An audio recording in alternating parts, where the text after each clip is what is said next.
Welcome to this week's episode of Inside the Headset presented by CoachComm. This week, we hear from Braxton Harris, the head coach at Houston Chrstian University, as he shares his lifelong dream of being a football coach, how he takes lessons from past experiences and applies it to current challenges, and his takeaways from his AFCA 35 under 35 experience. But first, a word from CoachComm. Deuce left, check with me. If they're in quarters match, we're going to Pittsburgh or Ohio. They're in zero. Let's go Hippo, Seattle, wide choice. If we call the protection right, it's 6. When a play call is the difference between winning and losing, your headset choice could be your most important decision. When the call counts, CoachComm is the only choice for clear, dependable communication. Visit CoachComm.com for more info. We got it, guys. Good job. Now, let's get inside the headset with Coach Harris. Coach Harris, what's going on, man? How are you? Hey, Mario. How are you, man? Yeah, I'm doing fantastic. It's great to have you back in a great state. And I want to say the last time we had you on the podcast, we were eating some Underwoods over in Underwoods, I think is the name of it, right? Underwoods over That's in right. Brownwood. Yeah, right? Yeah, we've traveled some miles since that conversation, man. yeah. You definitely have put some miles on the luggage there over the years. Well, right now you just landed back at Houston Chrstian, so congratulations on that. You know, obviously we want to kind of dive into your bio and your coaching career and trajectory, but I did want to take the time at the front of this thing to just say congratulations on the new gig. I know you're excited, and I know the state of Texas is excited about having you back, and roaming the high schools and all the tremendous stuff that you've done in the past. So definitely got to be excited about that, right? Hey, anytime you get to come back home to Texas, where we're at right now, my wife's an hour away from where she grew up. My parents are about 3 hours away. And then you're in the hotbed of recruiting here in Houston, Texas. I mean, here's what's crazy in my career is I've always been in smaller cities, Mario. We did not leave the city of Houston this spring in recruiting, and we used all our days because there's so many schools, there's so much talent, and it's all right here in your backyard. And so I made a lot of coaches' wives really happy because their husbands didn't have to be overnight out of town. Yeah. And so it just kind of a precursor for anybody that wants to come coach at HCU. Recruiting is a day trip around here, man. So always recruiting your own people, right? Yeah, no doubt. I mean, and for anybody that's not familiar, Houston is the third largest city in the country, if I'm not mistaken. And I mean, I couldn't even guess how many high schools. I would guess over easily 200 high schools. Yes, if you take the greater Houston area, which is kind of a diameter of about 50 miles from the heart of the city all around in a radius. Yeah. I mean, man, you got everything you want. You got every type of kid. You got every type of program. You've got, Houston's one of the most diverse cities in the United States, right? Which I think is really, really cool for us to be able to bring in different kids to be able to fit our university. And then HCU as a university is one of the most diverse universities in the Southwestern United States as well. And so, that's a super opportunity for us and a great opportunity we get to live every single day. Well, yeah, I know. I said I was going to dive back, but we're talking about it right now. So let's just go ahead and kind of stay on top real quick. So I know you got hired. It was a whirlwind, a lot of stuff going on. You hop into recruiting. You kind of say, hey, we end up in Houston. Was this by accident type of deal, or was this maybe the way moving forward for you guys, or do you see yourself as you get more settled in potentially going to Beaumont and South Louisiana and San Antonio, Austin, all that kind of stuff? Yeah, to be honest, we believe that we've got to win our city first. Absolutely. And so everybody says that, right? But nobody wants to be honest with what do they have to do to win that city, right? Everybody says it in the press conference and everybody says it to the news that we got to win our city, What we found, Mario, was that we were able to win our city by the transfer portal. And we had guys that came back to the city of Houston. And we just talked about how big Houston is. We talked about how many different high schools in the city of Houston. Well, fast forward and think that all those guys are not staying in the city, right? They're going to go to other countries because everybody in the country comes to Houston to go recruit. Yeah. Well, these guys scatter and they go all over the country, and then they're looking for a place. They hop in the portal. We had, I think we brought in 15 transfers since we've been here, and 11 of those have been coming back to the city of Houston. Yeah. And we think this is a great opportunity. U of H is going to the Big 12, so they're a Power 5 school. And so they're in kind of a different tax bracket, if you will. You got Rice University, who's an FBS school, but also a really high academic. And so their needs are different in a lot of different places as well. And so if you're not a U of H, if you're not a Rice, then it's Texas Southern and it's HCU in the city of Houston. Yeah. And so we feel like the winning your city, we're kind of doing it backwards, if you will. We're bringing kids back instead of keeping them. What's going to happen is those kids that come back, Mario, they're going to be able to go to high school, to the high schools that they're at, and we're going to bring in high school kids and, hey, man, I played with you. Why did you pick HCU? And that's how we think we're going to win it inside out, if that makes sense. That makes perfect sense, Coach. I love it, man. I'm excited to see you guys make all that come to fruition. Now, like I said, we typically go backwards, but I couldn't avoid that conversation there with you. But let's take a step back. Let's take it way back. 2003 to 2005, you had the opportunity to play University of Mary Hardin Baylor over in Central Texas, and had a tremendous career there. You guys were able to be national championship finalists in 2004. All right, obviously, I would assume that's what everybody dreams of, is being able to play them in those championship type games and have those championship type experiences. But very quickly, you actually get to join the staff and be a part of that staff as a coach. So I got two questions for you. The first one is going to be, when did you decide you want to be a ball coach? When did you make that? Is that something you always knew you wanted to do? And if you kind of remember when that moment came, pinpoint it for us. And then number two, how did you go about expressing that to your coaching staff so you could actually get that opportunity? Yeah, I was fortunate, like a lot of kids in the state of Texas. Football was number one. Football is a big priority. But I took the next step. My dad was a high school football coach in Texas for 30 plus years. And so, Mario, most kids, they spend their Friday nights, going to the games. Well, I was on the sidelines of those games. I was mixing the Gatorade. I was the ball boy, all those things. And so for me, I got to see my mom and my dad do coaching what I believe was the right way. And the difference was that they made a difference in people's lives. I got to see the difference. My mom would load up her minivan and take kids to 7-on-7. I remember when 7-on-7 was kind of our first thing here in Texas, and now it's a whole different thing, right? Yeah. But we would go pick kids up, and we would take them to 7-on-7. We would go pick kids up and take them to take the SAT, back when you had to have an SAT score, in this piece. And so I got to see coaching, and I got to see the difference that my mom and my dad made in the kids' lives that they were a part of. And so for me, man, there was nothing better. And you got to add football into it. So for my whole life, I'll be honest with you, Mario, this is all I've ever wanted to do. I'm living my dream every single day coaching football. I found out early in this process that I wanted to be a college coach. I got to see the high school dynamics and the high school school boards and the politics that go into that mess that can be at times. And, man, I wanted to stay away from that, and I wanted to be able to make a difference in college kids. And probably when I got to Mary Hardin Baylor, that's when I really kind of finalized, I want to be a college coach, I want to be a high school coach. And for me, that was such a formidable time in my life, 18 to 23 years old, where a lot of choices that my parents had taught me, I had to figure out, were those the choices that I was going to make with my life? And the people that I was around in college really helped me be able to guide me into who I am today. And so for me, that was the time that, man, how cool is this that you get to be a part of 18 to 23-year-olds, now 24, 25-year-olds, right? Thanks to COVID for that. And we get to be a part of their lives, and they get to make the choices for the next 30 years of their life, but it comes from the baseline that they're at right now.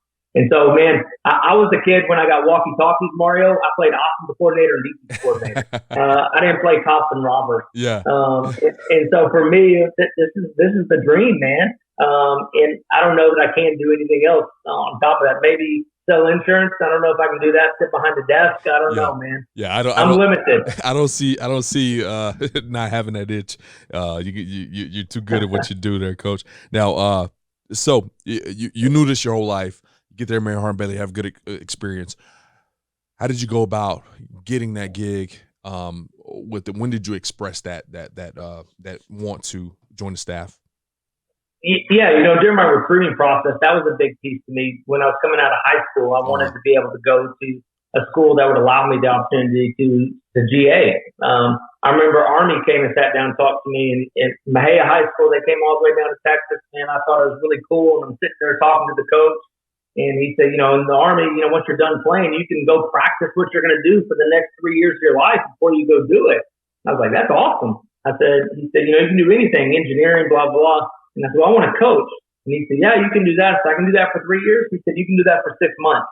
And I said, whoa. I said, that's not. I don't want to get in the tank after this piece. I'm not ready for that piece. And so, that was a part of the process from the get-go. And I was fortunate enough, and God uses all things for circumstances, right? And we think they're bad things. I was going into my senior year, Mario, and we were a really good football team. And I was probably a third-string quarterback. I mean, just being honest in who I was, that's who I was. And I remember Coach Fredenberg called me into his office. And he said, Braxton, I'm not traveling a senior third-string quarterback. Well, that's not what you want to hear going into your senior year. Absolutely. And he said, you can either go to the scout team, and you can be a scout team guy, or you can start coaching because I know you want to start coaching. And we can treat you like a student assistant. You can get in and start working with the offensive coordinator. And so my answer is, well, since you put it like that, I guess I'll start coaching, And so I was fortunate. At 21, I helped with the quarterback with our offensive coordinator and kind of got to be his right hand in that year and learned a lot. The next year, I got the opportunity to continue to be a GA, but actually ran the wide receiver room. And that's one of the things you get at some smaller colleges. But, man, I just encourage guys all the time. There's so many things that I learned how to do because I coached at a smaller college. That I think has given me a huge advantage in this process. There's no doubt. Yeah, we've highlighted that on the podcast before. Just you get to run the room, you get to recruit, you get to break down film, you get to run car, you just do it all. And sometimes at the at the Division I level, those GA experiences are just so much different. Unfortunately, you don't get all the exposure to some of those opportunities. Now, obviously a conversation like you said you don't want to hear, but this springboards your career. You get an early start. Now, something that has to be difficult, and I think is always worth talking about, is, man, just a couple weeks ago you're hanging out with these dudes playing Xbox or PS3 or 2, whatever was out at that time. Hey, we don't have to go back that far. Come on now. Super Nintendo. No, I'm just kidding. But you're just hanging out in the room with these guys not that long ago. How did you hit the switch and maintain that professionalism with a bunch of guys that you were just playing in a championship game with a year ago? How do you make that transition? The biggest thing is I think you keep your head down and you work. Yeah. I was not a very good player, Mario, so it was really easy for me to be the guy that was not seen. I think one of the hardest transitions that I've seen in college football is when you have a really good football player that was an All-American, an All-Conference player, and then he goes to be a GA. For me, it was pretty simple because I was used to doing those things, the grunt work in some of those spots. But the thing that I feel like I try to do is I try to keep my head down and find work. If there was something that needed to be done, if it was copies that needed to be made, if there was coffee that was needed to be made, what can I do to provide value to this organization? Yeah. And then what happens is those players, those guys that you're around, they see the hours, they see the time, and they see the effort. And it's just like as a player, they respect the effort that you put in. They respect the work that you're doing. And so then they're going to open their minds and listen to you. One of the key things that Coach Fredenberg taught me, and if anybody, young coach, this is one thing I would tell you in this piece, is he told me, he goes, if you don't know the answer, tell them you don't know the answer. Don't make something up on the spot because you feel like you have to know everything. It's okay to say, I don't know. It's okay to say, I don't know, but I'm going to find out. Yeah. And when you can do that as a coach and you put your ego aside, there's a lot of times that I would say, man, I don't know, but let me go find out for you. I remember I wanted to know every route that everybody had. So on my script, Mario, I would have the X, Y, and Z on every route that was scripted and what route they had. Because I didn't want to be the guy that didn't know, and I didn't want to lie to them in that spot. But the thing I would encourage anybody that's in that spot is, man, put your head down, go to work. It's not about you. It's about what kind of value you can bring to the organization. And my goal was this, is that if I wasn't there one day, that something wasn't going to get done. Yeah. And if you if you sit around at the staff table and you're not there, does everything run the same? And if it does, then you're not providing value. If they say, man, the coffee's not made, well, at least I made value that That was my job to make the call. And so everybody wants to call plays. Everybody wants to be in charge.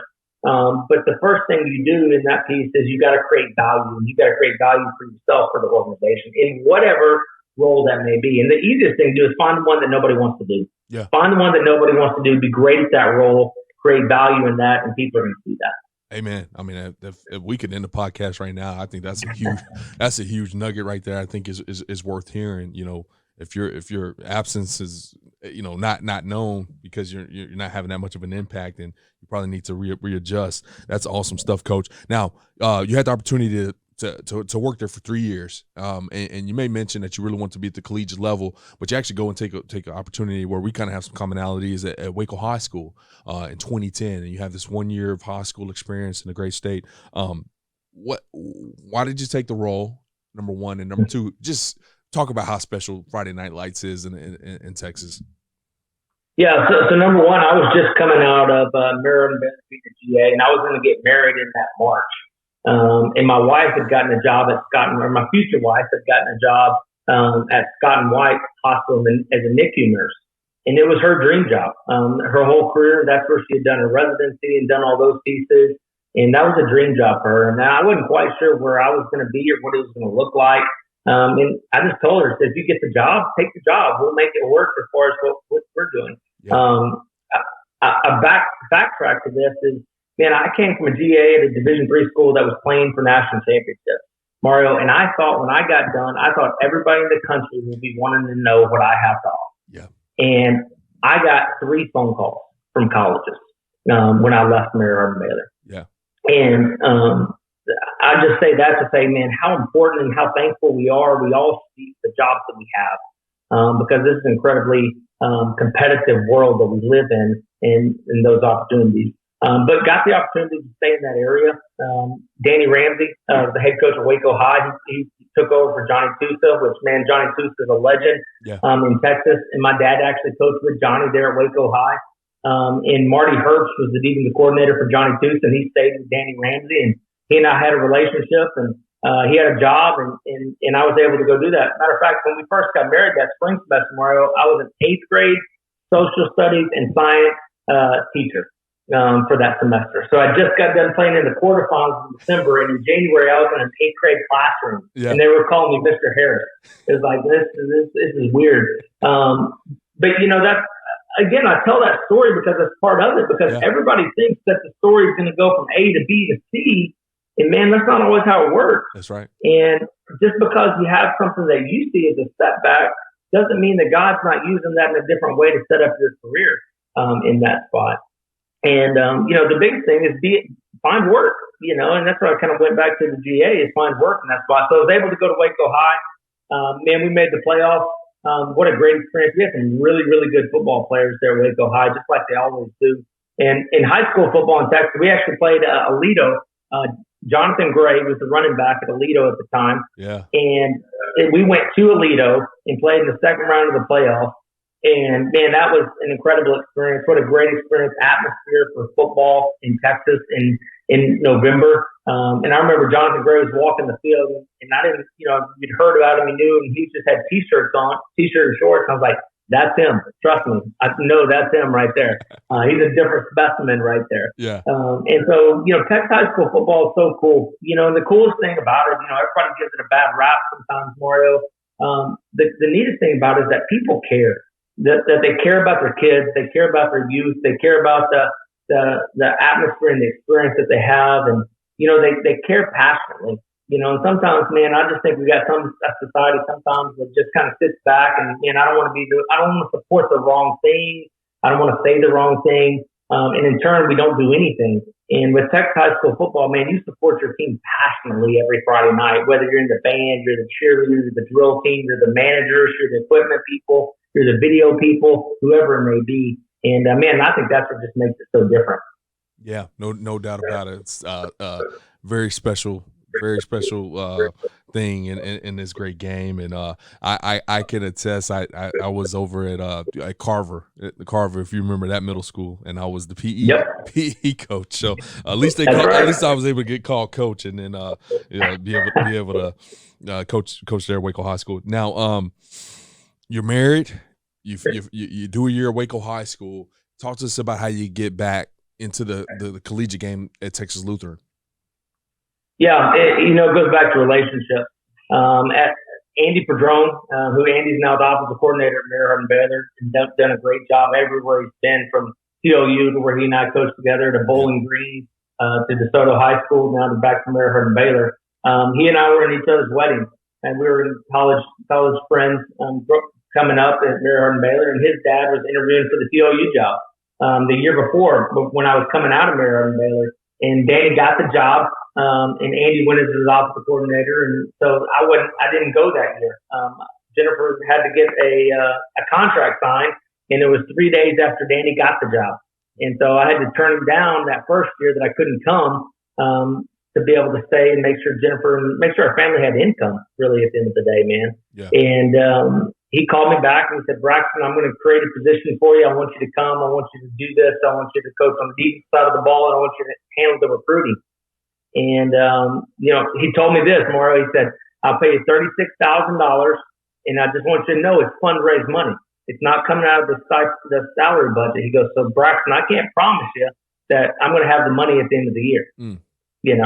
And somehow, some way, I'm marrying a saint and a wife that said, "Let's go, let's do it." And she allowed us to be able to go to TOU and started coaching the defensive ends. I'd never coached the defensive ends before. At Waco High, I coached the safeties. It's the first time I'd coached on the defensive side of the ball, and got the opportunity to learn to coach the defensive ends that year at TOU. And I'm just going to read this off. You coached the DNs, the linebackers. You were a special team coordinator, recruiting coordinator, assistant head coach, and co-defensive coordinator. Doing your stop at TLU, and so for old quarterback, this first experience was on the offensive side of the ball, and just a brief stint as a safeties coach in high school. Like, that had to be just a whirlwind of learning these positions. And honestly, now going back and doing this homework, I didn't know the quarterback part of you. Like, you were a D guy through and through whenever I think about you, and didn't realize you kind of are originally an offensive guy. So what was that like, just trying to prepare, and then once again being a quarterback? I'm assuming you didn't do too much special team stuff other than holding the snap, a placeholder for the kicker. So obviously you had to go and learn the special teams game as well. What was that like? Just the learning part, the education part, to become a better coach. Well, I think what you said is exactly right. I think the attraction to me is the learning.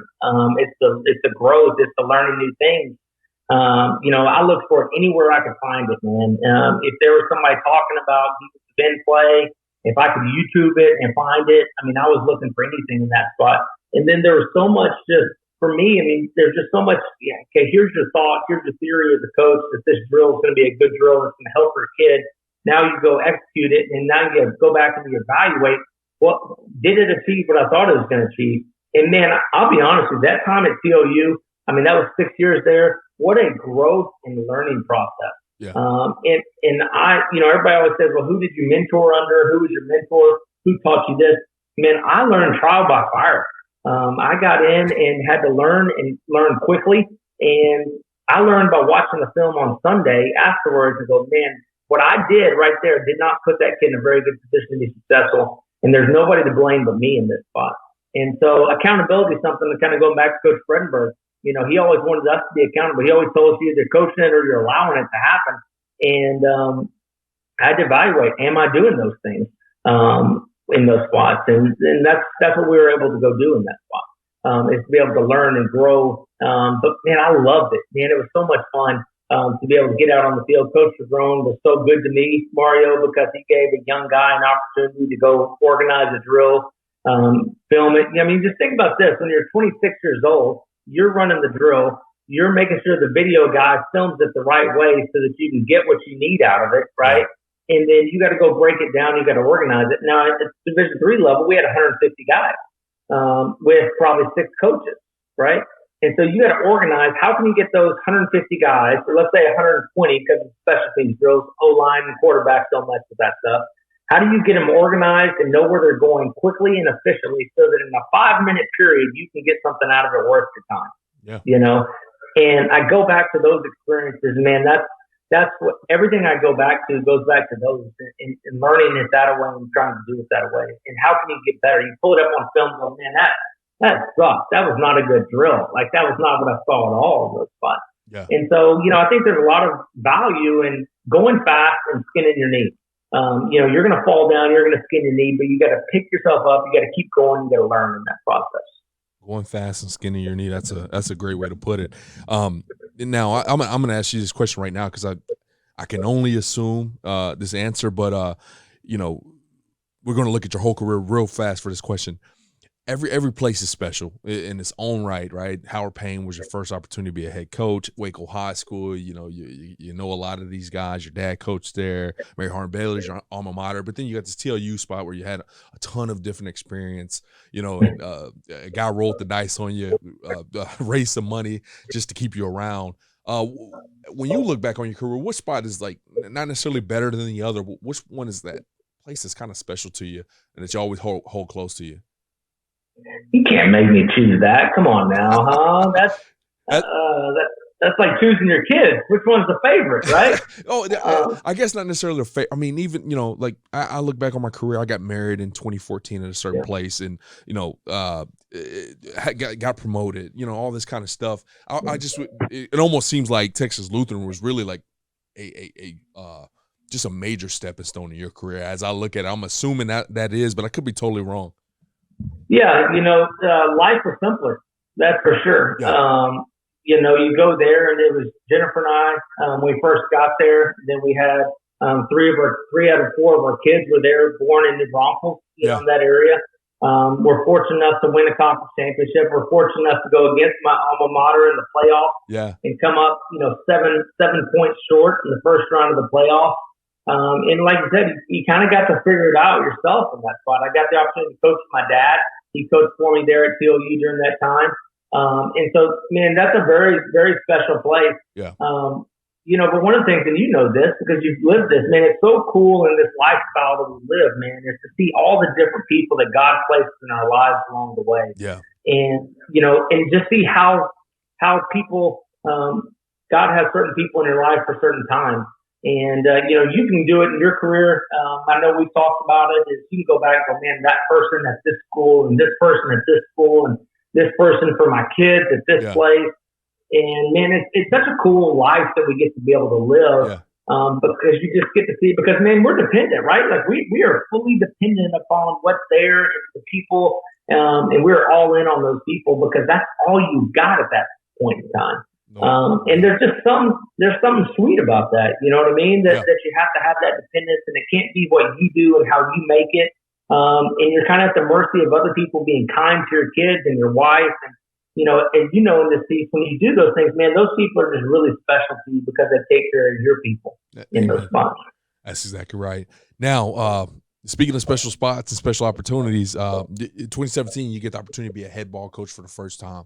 Howard Payne hires you, and just number one, talk about the process to, even have the confidence or whatever it was, the moxie to go and actually kind of attack that job and say, I'm ready for this. And then just talk about your stay there. Yeah. Probably it's not the confidence. It's probably the stupidity to think that I was ready to be a head football coach. That's probably more the right way to say it. Yeah. But what a great opportunity, that I learned a ton about myself. I learned good things. I learned bad things. When you're a head football coach, whatever you see on that field, that's you. That's you. Like there's nobody else. Whatever's on that field is you. Mm. And so my time there as a head football coach, it was just constantly looking in a mirror as your program. You think about it as a coach, what do you want your program to be known for? What do you want people to speak of when they talk about your team? In return, what they're really saying is, what are they saying about you as a person and you as a coach in that spot? So if something's not getting done, well, that's on you. I got to do a better job explaining that. If we're not tough enough in the fourth quarter, if we crack when we're squeezed, the things that come out that aren't good things when we're squeezed, if they come out, then what am I doing to be able to show those things? And so what a great learning experience. I'll be honest with you, I was very fortunate there to still have great administration. Hunter Sims is our AD. Yeah. He's still the AD there. You can't. I mean, he's salt of the earth, good people, and he was always in my corner. And he always did anything he could to help. And so I was just very fortunate to have that support system there at that time. But the time there, man, it was an incredibly hard job. You know, the Division III school out in West Texas that you're 2 hours from Fort Worth to get to. And, you're kind of in a tough location. They hadn't won many football games. Our third year, man, we made it to 5-5. And that was the most wins in over a decade that they had there. And so very proud of what we were able to accomplish there. Felt like with Hunter, our AD, myself, and we were able to lay a really good foundation. In turn, a guy named Jason Bechtel came and followed me, which Jason, I hired Jason here as my offensive coordinator. And Jason was fortunate that he went on to go 7-3 and 7-3 his 2 years as the head football coach. And so very proud of that program. Kind of feels like it's your child. It's kind of your baby, but you grew. I'm so excited to see Jason come in and follow that time there and continue to be able to grow it and continue to look forward to his brother Kevin being able to continue to push that program forward. But you learn a lot about yourself, Mario, and some of it wasn't good. Some of the things I learned for myself that, man, Braxton, you got to get this right.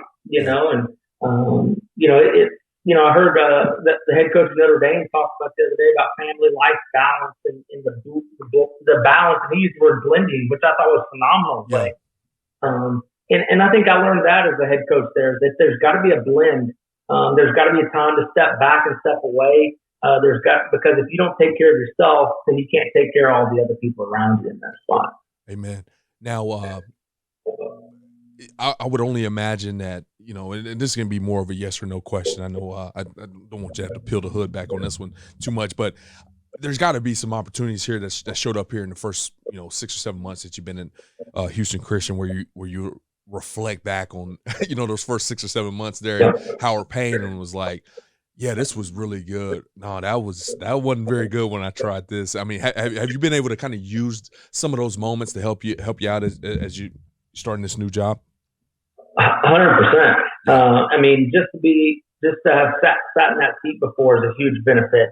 The second time for me, I'm very fortunate, and man, I feel blessed. To be a head coach twice in college, is a huge opportunity, and I take it as a blessing. But man, I tell you this: I'm not the same man I was when I sat in that chair at 31 than I am at 39. How old I am right now in this process, and I think I've grown big time in those spots, and you figure out what's important, right? When you're 31, everything's important and everything's got to get done. It's got to get done right now. And the thing that I think, Mario, and nobody wants to talk about this, especially in coaches, because we don't want to hurt our ego and maybe that we don't have the right answer, right? Is that when I was 31 and I was the head coach, all I was trying to do is prove that I belonged. Yeah. Right? That I wanted everybody to say, this young guy, he's good enough. He can do it. He can handle it. And at this point in 39, that's not what I'm searching for, man. I'm searching to serve our kids, to serve our coaches, to serve our administration, to serve our university, and be able to find ways that we can use football to be able to fit those needs. And so it's not a do you belong? It's what can you do with the opportunity that you've been given at this point in time. Absolutely. And so I think one way is looking backwards, and I think the other way is looking forward. And that's what I'm trying to do here at HCU. Yeah. So between Howard Payne and Houston Chrstian, you have this unique deal. If your average Joe were to look at your bio, they would assume, and no offense when I say this, but I'm just being real, they would assume 2019 didn't go well for you and you got let go at Howard Payne, but that wasn't the case. You kind of left at your own grace and you went and took a linebacker's job and a recruiting coordinator job, assistant head coach job at Campbell. And this is an interesting question that I'm going to ask you here because I've asked this to a lot of coordinators who have coordinated before and then they take a position job and how much that helped them develop as a coordinator once they returned to that position and how much of a better position coach they were because of their coordinating experience. So I would love for you to kind of dive into, having that head coaching experience, really kind of getting that snowball rolling there at Howard Payne, taking this job at Campbell, first time out of the state, by the way, just kind of a whole unique experience in its own self as far as your career is concerned. And what kind of position coach did that make you? What kind of stuff were you looking at differently being a position coach who just returned as a, just got done as its tenure as a head coach. Just talk about that experience. Yeah, incredible learning experience. 2020 was COVID, and we weren't able to play in that COVID season. Before the 2019 season, I hired a guy, Weston Glosser, to be our defense coordinator at Howard Payne, which Weston was a part of the 35 on the 35 with you guys. And so I hired Weston there at Howard Payne. He got a phone call in July before the 2019 season to go to Campbell University to be his linebackers coach. He comes in my office and we have the conversation, and it's a better opportunity, it's a better job, it's a Division I school, it's more money, everything's better, right, Mario? Yeah. And I'm telling this story because I think this is true. And as a head football coach, the question you're going to be faced with at some point in time is, do you really care about your people, or do you care about your people and how they affect your program? Yeah. And those are two different answers, right? And Weston was the kind of guy that sat in my office in July as my defense coordinator. And 2019 was the year. We knew we were going to move it. This was the needle. We were going to push it over the top in this year. And Weston was a huge part of that piece. And he sat in my office, and I said, Weston, you got to go. You got to go take this job. You got to take this job. It's a good opportunity for you and your family. And so he did in that spot. And in 2021, Weston calls me and says, hey, man, I got a linebacker job. He got the defensive coordinator job over that time while he was at Campbell. He said, I want you to come and help me turn this program around and come coach linebackers for me. And, at the time, the enticing thing was to work with good people, to see something different, like you mentioned, all the different experiences. But then to me, to be at the Division I level, there's a lot of really good football coaches, Mario, that are not at the Division I level, that our society and our business label as small school guys, and they don't think they can do it at a Division I level. And that's just not true. They're just looking for the opportunity. And that was the opportunity that I got, is to go to Campbell, a Division I school, to try to shake that off of me a little bit. And man, talk about 2 years of learning, Mario. Like, we don't have enough time to talk about all those things. Coach Mike Minter was the head football coach there. He hired me. Man, my background. I'm a Division III small school third string quarterback, right? Like, not very good, right? Mike Minter, the 10-year NFL vet that played the Super Bowl, was probably one of the greatest players in Nebraska history as a safety. We can't have more of a polar opposite experience, right? And so what Coach Mint showed me was how to look at it differently to a player's perspective. Because I was never a very good player. So let's talk about jersey numbers, right? I was happy, Mario, to get a jersey, right? But to Coach Mint, that number meant something to that person's identity because that was who they were. Mm-hmm. I never thought of it like that. Yeah. But because working for Coach Mint, he was able to show me different perspectives and different things to be able to see in those spots. Right. And so those experiences have given me things to fall back on now that I've learned and I've grown, and I've learned how to make things better in those spots and how to be more involved and more a well-rounded coach. I'm still who I am. I'm still a small school Division III coach at the end of the day. That's how I see myself. But I'm looking at it from a different lens and have different perspective. Man, I love coaching football. I love going back and just coaching linebackers. Man, I had a blast coaching linebackers. The game plan, the prep was awesome. Those 2 years, I was probably the healthiest I've been in my career, physically, spiritually, and mentally, because I got a time to step back and be able to see those things. And then here's the thing that you really step back and see, Mario, not that important at the end of the day. Every decision is not life or death. Yeah. When you sit in that hot seat, sometimes you feel like every decision is a make or break. At the end of the day, if that's what we're doing, let's go do it. Yeah. I mean, let's get after it and figure it out in that spot. And so loved our time there. Got the opportunity. We opened up with Liberty, my first game there. And I'm a small school, Division III school guy. Hugh Freeze is the head coach, and Malik Willis is the starting quarterback. And man, that was an incredible experience. So we got to be able to experience some of those things at a bigger level that weren't able to experience at the Division III level. My son Fisher goes to the Liberty game. Quick story here, and he's probably 5, right? And they end up beating us pretty good, right? And I'm getting in the car, and we were 3 hours away, so Coach Mint let me drive my family home that night. And I said, man, what do you guys think?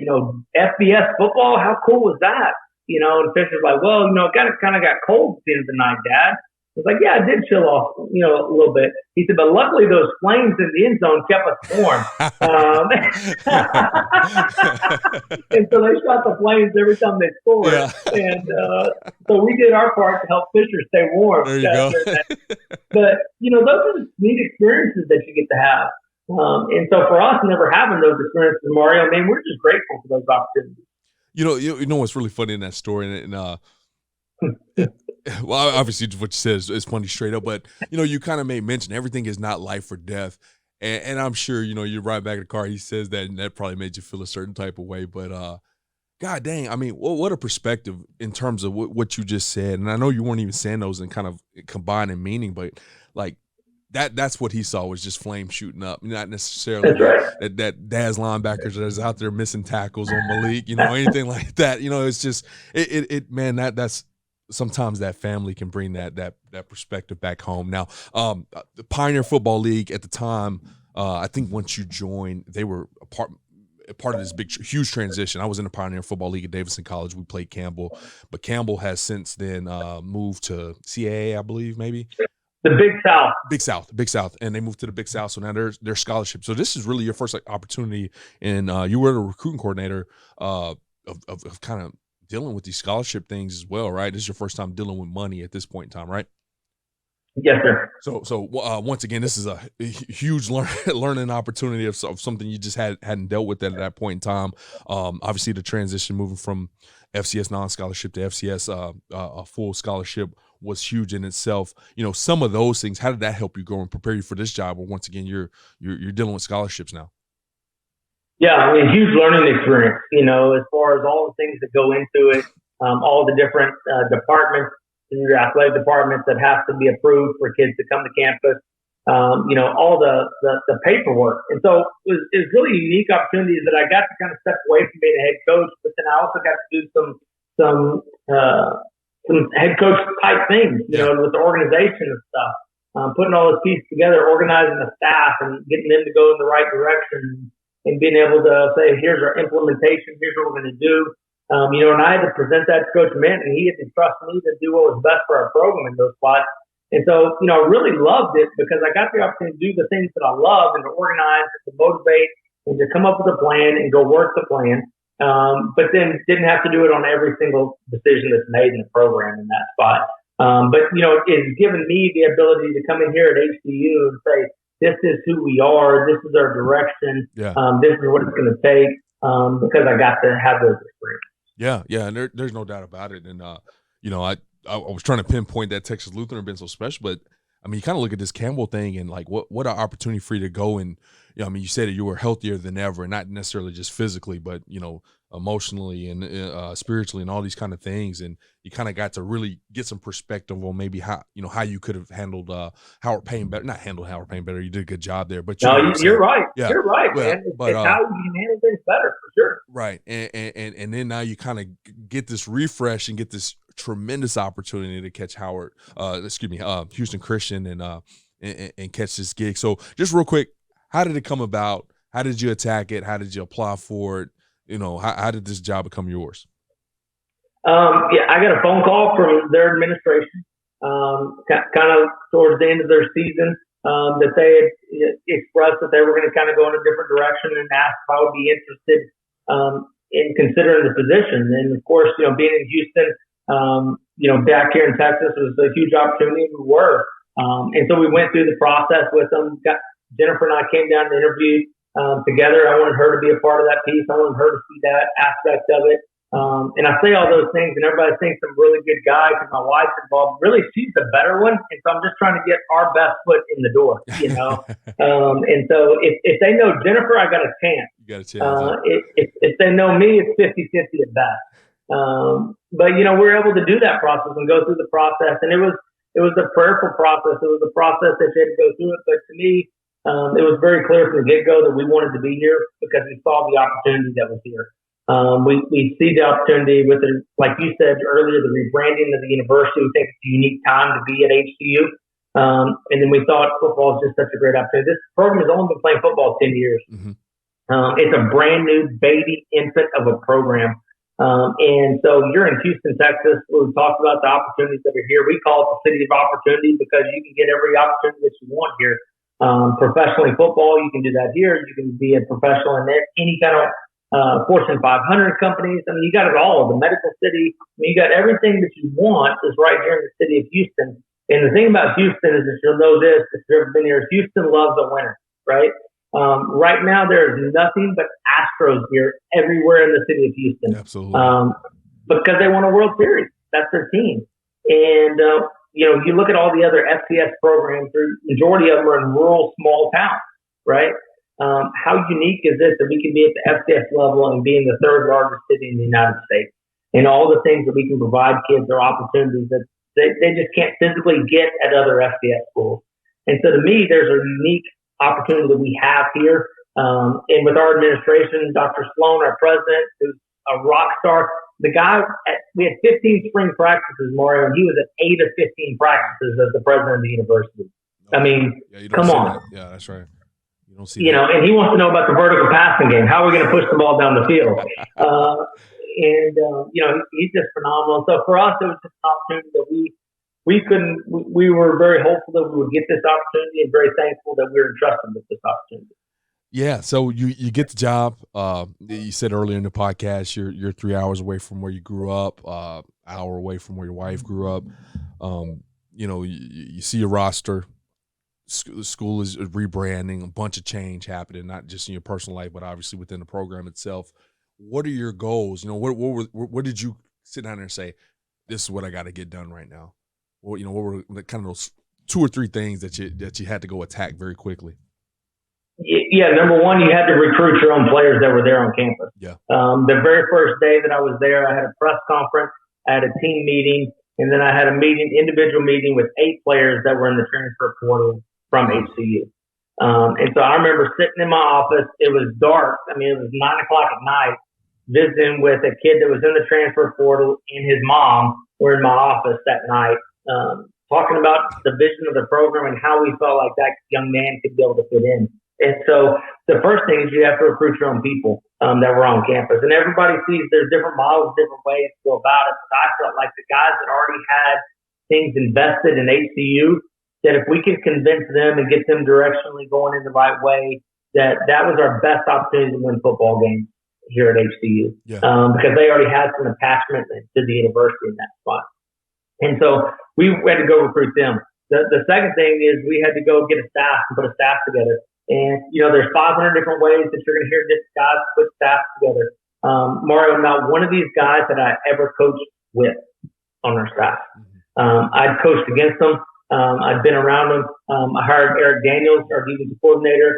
Eric and I have known each other a long time. We got reconnected. He was 35 with me at that time. And, he was wanting to get back to Texas, and it was a great opportunity for both of us. Hired Jason Bechtel as my offensive coordinator, who took over from me at Howard Payne, that we played against. That when I was there, he was the offensive coordinator at another school in the league, and he was really hard to defend. And I always remember thinking, if I ever get a chance, I want to hire this guy because he's really good at what he does. Yeah. And so with all those things, this was really unique. Not one time, Mario, did we talk about football. Not one time did I ask him to draw something up on the board for me. Not one time did I say, do your daily must for me. And everybody hires differently, right? But to go back to your question you asked earlier, how do you do things differently? I was more concerned about their fit with me as a head coach and then with the other coaches on their staff. And are they like-minded? Do they believe the same things we believe in? And can there be that fit and that connection that we can work together? Because if your staff is not connected, your players are not going to be connected. Yeah, absolutely. And so that was something that I really looked for really intentionally with the staff, is how well do these pieces fit together. And so, you're looking at a staff, you got 2 ways to look at it. You can put together a staff like it's a cup, and you got to fill that cup with water. And whatever goes in it, right? Or you can look at it like you're putting together a puzzle. That specific piece has to fit that specific hole. They're both filling up. They're both completing it.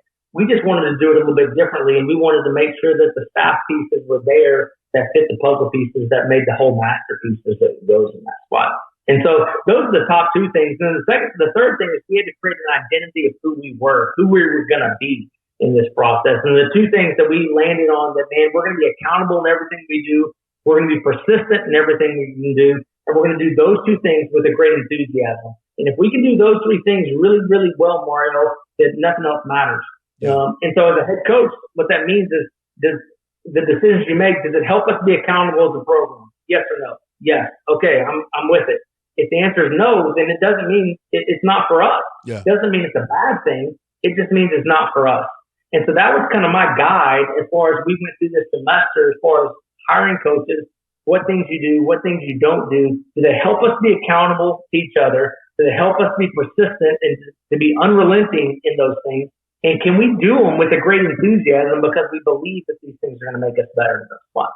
And if the answer is yes to those three, let's do it. Let's go. I'm all in. And if the answer was, nah, I don't know, man, it's a great idea, we got to push that to the side and we got to push forward quickly in this process. Amen.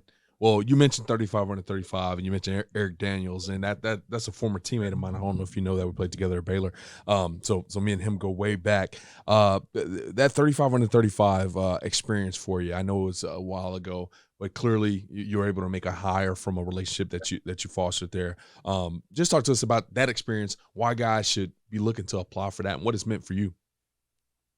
And I can't begin to describe in this short amount of time how great that experience was. Let's just take from a learning experience, just the opportunities that we got to learn from the people that we got to hear from, to be able to see it from a different perspective. But then the next thing was the networking opportunities. Guys like Eric Daniels, Justin Stepp was in that class that I was a part of, and I talk to Justin all the time. Sean Bell's been a guy that's been in this process, and Sean and I go way back in high school in those times. And there's been a huge opportunity. Nate Brown's now in the athletic administration. I don't know if we're in Memphis. He was a part of that 35 under 35. And so, I mean, I could list, if we scroll through my phone, I guarantee you, man, there's probably 15 to 20 guys, but the reason the connection's there was it started with 35 under 35. Yeah. Kyle Siegler over at Louisiana Monroe. Those are guys that I call at different times and say, hey, man, tell me what you think about this. And that was a huge opportunity. The best thing is for me, is now aged out of the 35 under 35, is the opportunity to come back and be able to meet the new guys in that squad and to be able to see that piece. And it's almost turned into a fraternity life in that squad. And so, man, if you get an opportunity, if guys out there get an opportunity, man, you better do everything you can, kicking, scratching, clawing, do everything you can to get in that room, and then also stay in that room, to come back year after year, to be able to meet with those guys. And then I'll put in a plug for you guys at AFCA. Our coaches, we need to give back to AFCA. We need to volunteer. We need to be a part of organizations and part of the different meeting room committee. I've done that there. Different committees that they can serve the organization. Because, man, AFCA has done a ton for me in my career, in my development, and, man, I'll always be grateful for that. Coach, we're always grateful for you, man. Anytime I can connect with you, it's always a pleasure. I'd said it'll be about 30 minutes, and we're looking at minute 52 here, which is not surprising, man. I know we can go when we get around each other. So I'm always thankful of you. Best of luck. I know you're trying to get this thing going, so hopefully we can see you there in Nashville in 2024. But best of luck to you, Coach. As always, look forward to seeing what you do there at that program. Man, I sure appreciate it. Thanks for this opportunity. Thanks for what you do for coaches. You give coaches a voice and you give coaches a resource. And coaches is the most undercoached profession there is. And an organization like AFCA gives us that opportunity for us to, if we take the resource that you guys provide us and get better, that we can get better and that we can be able to be better coaches for our young men. Amen. Thank you so much, Coach. Yes, sir. Have a good one. CoachComm has been delivering tough headsets for tough teams for more than 31 years. It's why 97% of FBS teams and thousands of high schools across the country rely on CoachComm. Get the best for your team. Visit CoachComm.com for more info. Thanks for listening to this week's episode of Inside the Headset, presented by CoachComm. If you'd like to learn more about this week's episode, head over to AFCA.com. There, you can access every episode and find corresponding show notes. Remember, you can catch every episode of Inside the Headset presented by CoachComm on wherever you get your podcast, including Spotify, Apple, and YouTube. While you're there, we'd love for you to take a moment to rate, review, and subscribe to the podcast. Your feedback helps us improve and grow. Keep up with the latest news by following us on social media. Connect with us at Inside the Headset, and remember to tag us when you share your favorite episodes. For more updates on all things AFCA, be sure to follow the @WeAreAFCA social media accounts. If you're not a part of the AFCA community yet, visit AFCA.com to join thousands of NFL, college, and high school coaches nationwide and across the globe. Elevate your coaching game with an AFCA membership. You'll gain exclusive access to the annual AFCA convention, magazine, digital library, and AFCA Insider email. Stay up to date with the latest stories and news on the AFCA website. More than just a convention, the AFCA offers continuous education, guidance, networking, and more. Celebrate the past and shape the future with the AFCA. It's about fostering exceptional coaches who create outstanding teams and even better individuals. Invest in your skills and make a lasting impact today by engaging with the AFCA. Your journey starts here.